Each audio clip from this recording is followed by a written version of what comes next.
Hola, ¿qué tal amigos? Adrián Peta del canal Geopolítica Mundial. Aquí y en el video de hoy vamos a hablar sobre un tema polémico. ¿Y cuál es esa polémica?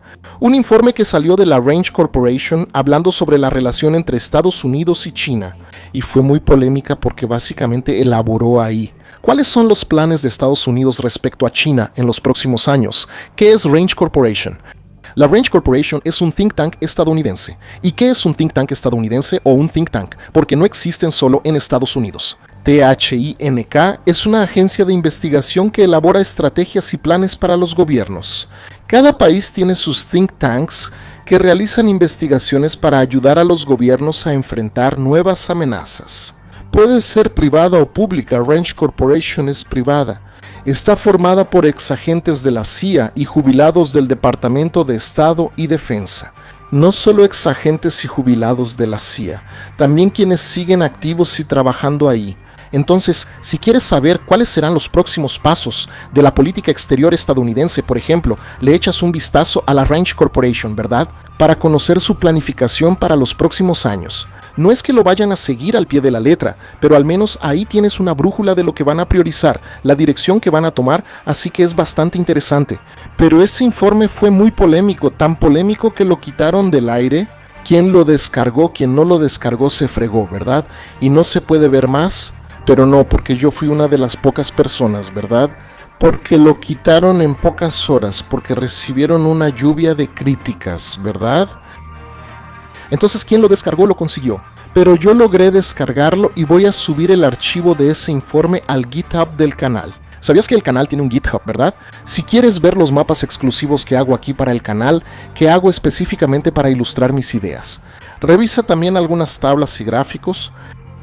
Abierto al público, ¿verdad? Puedes usarlo en tus investigaciones, tesis o clases. Solo te pido que des crédito al canal Geopolítica Mundial.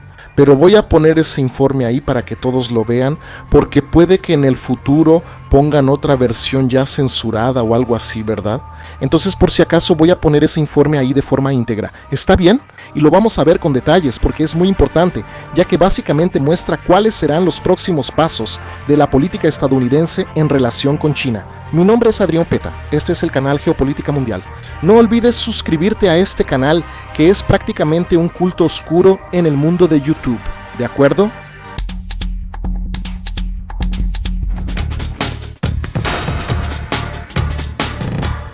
A medida que la dinámica en la región de Asia-Pacífico se vuelve cada vez más intensa, Estados Unidos va calculando qué hacer respecto a China. Y, por lo que parece, el liderazgo de Washington cree que ya perdieron la ventana de oportunidades para hacer algo respecto a la defensa de Taiwán, sin que eso escale a un conflicto regional mayor.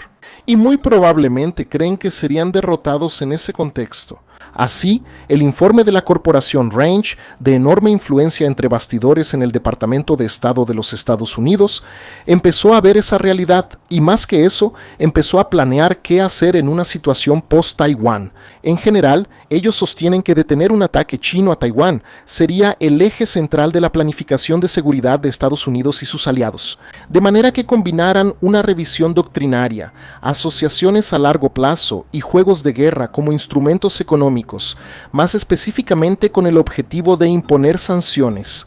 Pero ellos dejan claro que el uso preventivo de estas medidas, de 3 a 6 meses antes de una agresión china, en caso de que se considere inminente, sería muy poco eficaz y conveniente. Los informes entonces investigan cómo las sanciones y los controles de exportación podrían influir en la decisión de Pekín, cuáles contraataques lanzaría China y cuáles serían los efectos macroeconómicos globales. Washington incluso podría recurrir a sanciones preventivas. Pero su éxito dependerá de si otros aliados participarían o no, y aún así, eso no eliminaría la posibilidad de que China tome a los chinos. A pesar del tamaño de su Producto Interno Bruto, mantiene profundas fragilidades internas, como un alto endeudamiento, envejecimiento acelerado, disminución de la fuerza laboral, dependencia de exportaciones y vulnerabilidad a choques externos. Y esas debilidades hacen que el país sea más vulnerable a regímenes de sanciones. Pero el historial global muestra que, aunque las sanciones imponen costos económicos pesados a los países, casi nunca logran sus objetivos políticos estratégicos. Eso confirma un punto que ya he repetido aquí en el canal, una y otra vez. Las sanciones casi nunca funcionan. La debilidad estructural china sí existe, pero las sanciones rara vez cambian las decisiones de estados más débiles. ¿Qué decir de una China aún más fuerte? Es altamente improbable que también vayan a cambiar la posición china en el arreglo aliado. Estados Unidos es un actor absolutamente central, tiene medios jurídicos, peso financiero, un alcance comercial altísimo, además de ser menos dependiente del comercio exterior que sus socios. El dólar, el mercado importador y la capacidad regulatoria forman el trípode del poder coercitivo estadounidense. El informe deja claro que la prioridad para atraer al lado estadounidense sería Australia y Japón, exactamente como aquí en el canal. También ya comenté, todavía allá en 2024, que cualquier acción militar de Estados Unidos para intentar defender Taiwán dependería de forma crucial de la posición china. La disposición estadounidense de defender Taiwán es prácticamente nula y, aunque se arriesgara, muy probablemente sería una derrota a nivel estratégico. Aún así, el informe de RAND concluye que la participación directa de estos aliados, Japón y Australia, es poco probable, porque tanto Australia como Japón tenderían a actuar de forma más limitada, contribuyendo ya sea con inteligencia, con coordinación política o con medidas puntuales. Pero más allá de eso, una participación real en una guerra sería algo irreal.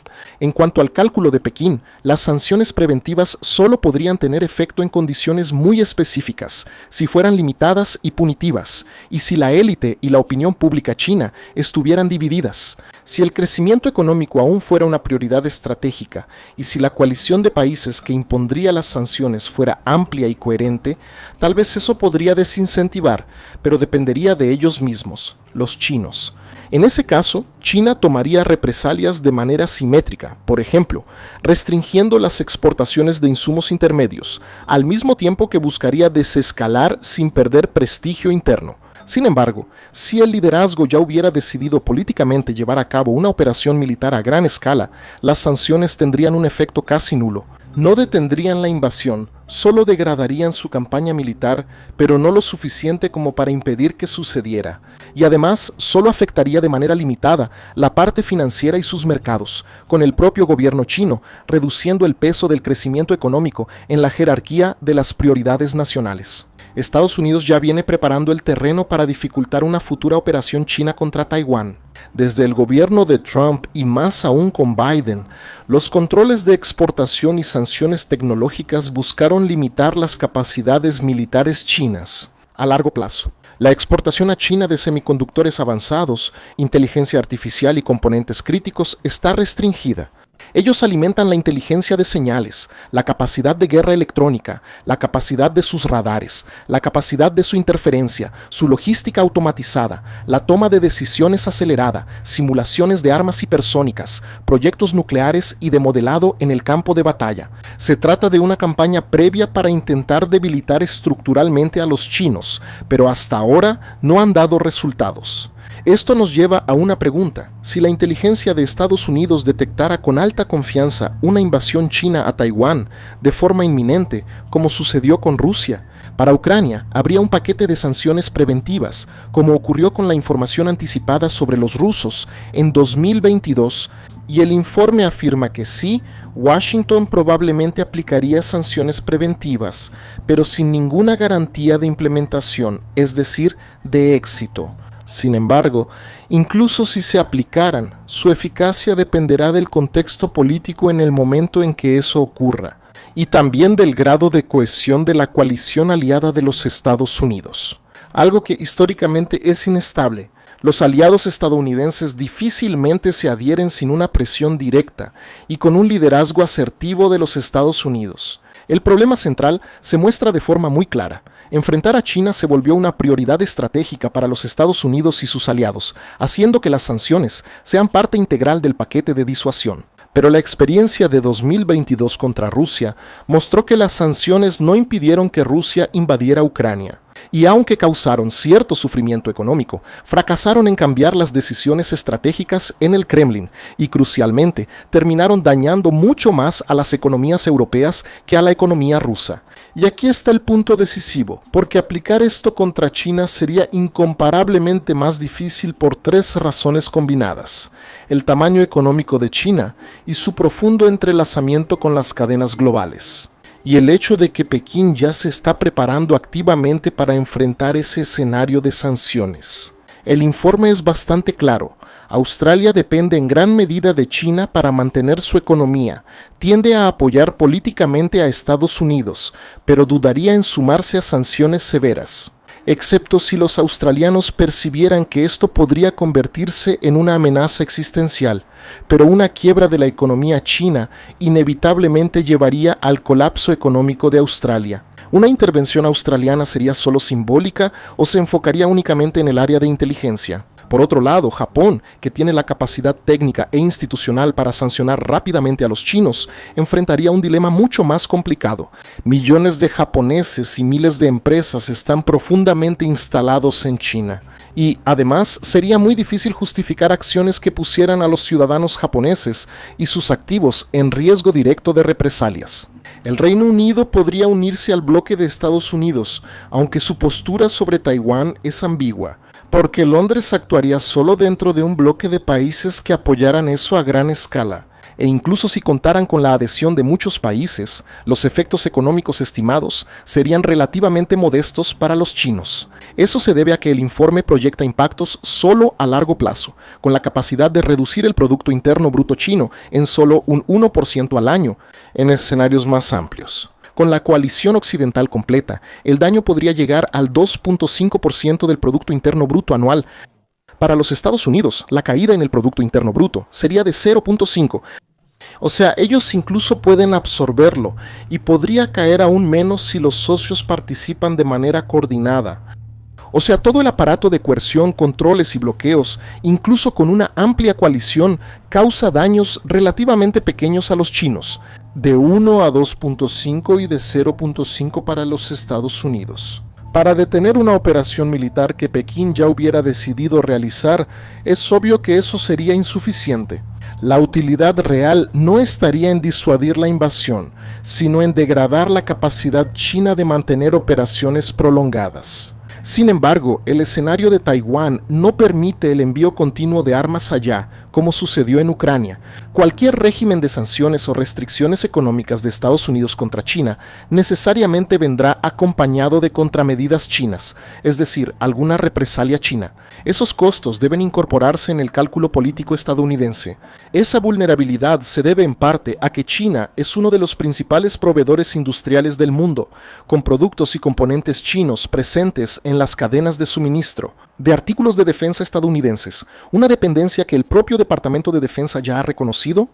Señalar que incluso artículos fabricados dentro de Estados Unidos muchas veces dependen de precursores producidos en China, creando puntos de falla en la cadena. Dentro de este contexto, los semiconductores son un punto crítico. Taiwán domina la producción de chips de última generación y China es un actor relevante en los chips de generaciones anteriores, pero que siguen siendo esenciales. Si China toma represalias bloqueando el flujo de semiconductores de Taiwán hacia el resto del mundo, eso podría retrasar mucho el avance estadounidense en inteligencia artificial, con estimaciones de que Estados Unidos podría mantener el ritmo actual de desarrollo solo entre 4 y 10 meses, antes de empezar a sentir los efectos de la escasez. Por otro lado, es evidente que China también tiene vulnerabilidades. El gran misterio de la cuestión es evaluar la eficiencia de las sanciones. En la lógica china, la seguridad económica está íntimamente fusionada con la seguridad y por eso el país lleva años construyendo gradualmente una economía, digamos, fortaleza, con énfasis en la seguridad alimentaria, la independencia energética y la solidez de la cadena de suministro. Esa orientación de Pekín quedó cristalizada en el 14º Plan Quinquenal de 2021 que incorporó de forma explícita la autosuficiencia como eje de la estrategia de seguridad económica del país. Esa construcción de resiliencia no se limita a la economía real y fundamental. También abarca la esfera financiera, donde las autoridades chinas saben que la centralidad global del dólar es un punto de vulnerabilidad en cualquier guerra económica con Estados Unidos. Pero también saben que no podrán sustituirlo tan rápido, sin reformas profundas, como una liberalización aún más profunda de su economía. Ante esto, los chinos eligieron una estrategia de internacionalización parcial de su moneda, el yuan, de manera amplificada. Pagos comerciales para que, en caso de que Estados Unidos imponga sanciones financieras, China aún pueda comerciar con la mayoría de sus socios. Al mismo tiempo, los chinos reforzaron el control del sistema financiero interno. Ha respetado las sanciones estadounidenses para evitar represalias financieras directas y ha estado diversificando y oscureciendo la composición de sus reservas de divisas, precisamente para reducir el riesgo de congelamientos o confiscación. En 2024, por primera vez, el 50% de las transacciones transfronterizas de China se liquidaron en yuanes. La participación de la moneda en pagos globales casi se duplicó entre 2014 y 2025, pero en términos relativos, ese salto todavía se considera modesto, de 2 hasta un poco más del 4% del total mundial. Además, gran parte de ese uso del yuan proviene de flujos entre Hong Kong y el continente, lo que sugiere que el dólar sigue siendo la principal moneda de pago del comercio chino con el exterior.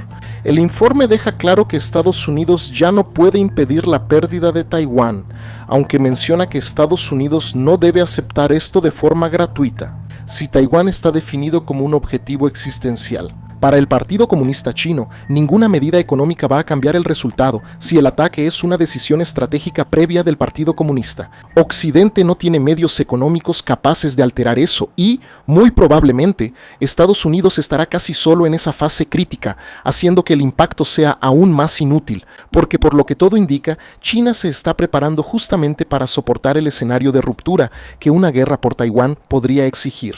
Eso significa que Range y el Departamento de Estado estadounidense entienden que las sanciones son instrumentos para gestionar una derrota y no una forma de prevenir la invasión china. O sea, preparan a los lectores para la reorganización del sistema después de la caída de Taiwán y no para impedirla. ¿Qué nos lleva entonces al otro informe aún más polémico elaborado por asesores del Departamento de Estado y Defensa? Y aquí queda claro que la nueva estrategia de Washington es cómo convivir con China después de ese escenario. Este otro análisis parte de la idea de que la rivalidad entre Estados Unidos y China no es fruto de malentendidos, sino de intereses objetivos en conflicto. Desconfianza política y percepción de que el otro busca debilitar al rival. Desde el punto de vista norteamericano, el motor del enfrentamiento es el carácter autoritario del régimen chino y un historial de comportamientos depredadores y agresivos en múltiples ámbitos. Recordando que este es el punto de vista de Estados Unidos en relación con China, porque al mismo tiempo ellos reconocen que la necesidad de estabilizar esta rivalidad no significa suavizar la competencia ni ceder en cuestiones vitales.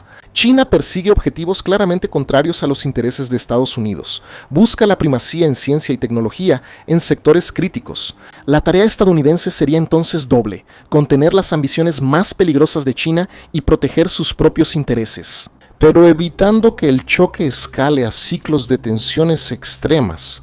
No solo ese informe polémico y el otro que mencioné, sino prácticamente todos los informes de defensa, geopolítica y seguridad de Estados Unidos lo dejan muy claro. Es vital descartar el riesgo de una guerra con China. A partir de eso, se definen entonces principios para una rivalidad intensa pero manejable. Ambos lados tendrían que aceptar de manera arraigada entre los tomadores de decisiones que alguna forma de convivir es inevitable. Además, sería necesario algún nivel de visión común sobre los principios organizadores de la política internacional, definiendo un status quo mínimamente compartido y el establecimiento de mecanismos e instituciones que funcionen como amortiguadores y caminos de regreso a la estabilidad cuando haya crisis y choques. Con base en estos principios, el informe recomienda 6 iniciativas amplias para moderar esta rivalidad. Primero, aclarar los objetivos de Estados Unidos usando un lenguaje que descarte ideas de victoria total y acepte explícitamente la legitimidad del Partido Comunista Chino, lo que reduciría el miedo chino a cambios de régimen patrocinados por Washington. En segundo lugar, reabrir y consolidar líneas de comunicación confiables entre autoridades de alto nivel para que haya un espacio continuo de diálogo estratégico. En tercer lugar, mejorar las prácticas y arquitecturas de gestión de crisis, con protocolos, canales y acuerdos entre ambos países que reduzcan el riesgo de escaladas accidentales. En cuarto lugar, buscar acuerdos específicos, tanto públicos como privados, para limitar y regular la competencia cibernética entre ambos países. Quinto, declarar mutuamente la aceptación de la disuasión nuclear estratégica del otro lado, renunciando a tecnologías y doctrinas que pongan en riesgo el segundo golpe nuclear del adversario, es decir, el riesgo de una represalia. El sexto es encontrar pequeños campos de cooperación en temas de interés común o humanitarios, que funcionen como áreas de amortiguamiento para la interacción constructiva, dentro de una relación de competencia entre los dos países, hasta que llegamos al punto más delicado, que es la cuestión sobre Taiwán, el mar del sur de China y la competencia en ciencia y tecnología. En todos, la lógica es combinar firmeza con mecanismos de estabilización y no provocar bajo ninguna circunstancia a China, en el caso de Taiwán. Y presta mucha atención, la teoría del éxito para Washington consiste en maximizar los incentivos para que Pekín busque caminos graduales y pacientes para anexar Taiwán, en lugar de recurrir a la fuerza, lo que exige 5 frentes. Mantener la perspectiva de la guerra como algo peligroso e incierto para los chinos, evitar provocaciones obvias que obliguen a los chinos a actuar de forma agresiva, generar el máximo de garantías políticas para que Pekín se sienta cómoda adoptando una estrategia de anexión a largo plazo, reducir los riesgos de encuentros militares no planeados y crear mecanismos políticos y militares de comunicación constante. En ese sentido, el informe señala que es fundamental que Estados Unidos reitere que no apoya, respalda la independencia de Taiwán ni busca una separación permanente, y China, reafirmando su preferencia por una reunificación gradual. Sí, Estados Unidos está diciendo que acepta la anexión de Taiwán por parte de China siempre y cuando sea de forma gradual. En el mar del sur de China, esa teoría de éxito combina la disuasión militar gradual con la diplomacia multilateral.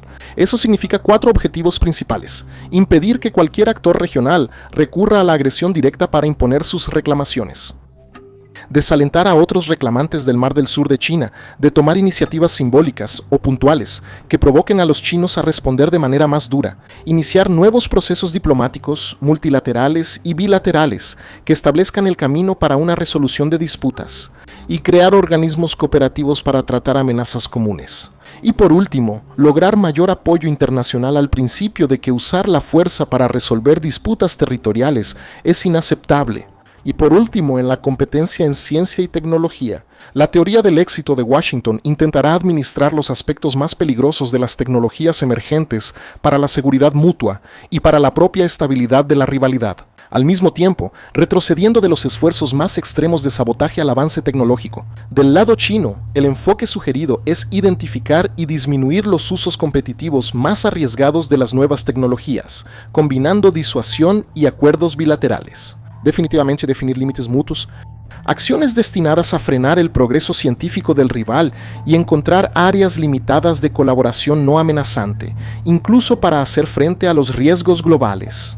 El informe, entonces, concluye que la rivalidad entre Estados Unidos y China es permanente e insoluble a corto plazo, pero puede ser estabilizada. La estrategia recomendada es doble: mantener la competencia y crear mecanismos que eviten que evolucione a un conflicto militar. Autorizado, costo innecesario o provocado. La percepción en China es que Estados Unidos no puede ganar intentando aplastar a China, y tampoco China podría ganar aplastando a Estados Unidos. Los estadounidenses comprendieron que intentar quebrar a China es muy costoso y podría causar una guerra, que no están seguros de ganar y cada vez están más convencidos de que serían derrotados. Qué bueno, amigos, espero que les haya gustado el video donde crucé. Así, los datos de ambos informes, incluso los censurados, nos dan una idea de esto. Estados Unidos está planeando en los próximos años cómo lidiar con China. La cosa no está bien para Estados Unidos, como pueden ver, y no sirve de nada que venga un vago aquí a molestarme diciendo que le estoy echando porras a China. Gente, yo trabajo con informes, documentos y números. Mi opinión surge tras analizarlos y lamentablemente no hay mucho que hacer. Y no puedes decir que la corporación Hand es una agencia pro-China. Al contrario, son visceralmente realmente anti-China, anti-estadounidenses, anti-rusos. Entonces así no hay nada que decir. Por ahora, la situación se está mostrando muy complicada para Estados Unidos. Pero también les advierto que Estados Unidos no es una nación que deba subestimarse. Todavía tienen cierta capacidad. Seguiremos porque la novela de la relación entre Estados Unidos y China apenas empieza. Probablemente va a durar por lo menos unos 25 años hasta la mitad del siglo. Hasta 2050 vamos a hablar mucho de eso, suponiendo que yo siga aquí. Quién sabe qué puede pasar mañana. Pero de cualquier forma, para asegurarme de que siga aquí, no te olvides de suscribirte. Y más importante, comparte este video con todos para dar un apoyo aquí, para asegurar que este canal tan oscuro y olvidado por YouTube siga existiendo. Tu ayuda es muy importante. Y si te gusta mucho el canal, considera la posibilidad de hacerte miembro. Si te haces miembro, vas a tener acceso anticipado a los videos y acceso a videos exclusivos de series extremadamente técnicas. Para quienes disfrutan documentales como los del History Channel cuando eran buenos, seguimos siendo fieles a eso hasta hoy. Y garantizas que el canal siga existiendo, ya que es un canal que el 90% de sus ingresos se debe a los miembros. Si no puedes ser miembro, compartir también ayuda mucho. Eso es todo, gente. Gracias, abrazos y hasta el próximo video.